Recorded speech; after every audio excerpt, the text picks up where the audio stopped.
డాగ్‌కి నడుము పని చేయట్లేదండి.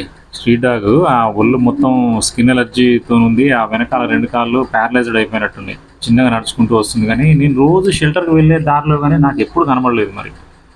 మిల్క్ డైరీ ఉన్న లొకేషన్‌లో ఈరోజే ఫస్ట్ టైమ్ చూశాను. మనం పట్టుకోనియదండి. డాగ్‌ని చూడగానే ఇప్పుడు నేను షెల్టర్ దగ్గరికి ఎత్తుకొని ఎళ్లి పెట్టి అక్కడ బిట్టు వాళ్ళ దగ్గర పెట్టేసి రెగ్యులర్‌గా అన్నం పెట్టొచ్చు కదంటే, నాకు చూడంగానే ఎట్లా పట్టుకోనియదు కదా అది. ఆ లొకేషన్‌లో మాత్రం అన్నం పెడతామండి రోజు ఇంకా.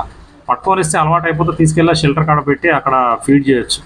మనం చూసిన ప్రతిదాన్ని హాస్పిటల్ తీసుకొని వెళ్ళలేమండి. మనం టచ్ చేసి తీసుకొని వెళ్ళాలంటే తను కాస్త పరిచయం కావాలి మనకి.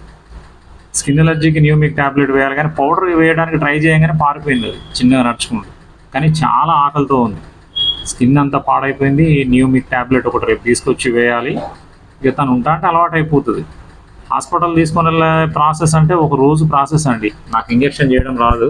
మెడికల్ కిట్ అంటే పొడి న్యూమిక్ టాబ్లెట్ కానీ ఇంకా న్యూటిక్స్ పౌడర్ ఇవి అన్నీ ఉంటాయి. ఆ టిక్స్ పౌడర్ కూడా వేయనీయలేదు తను.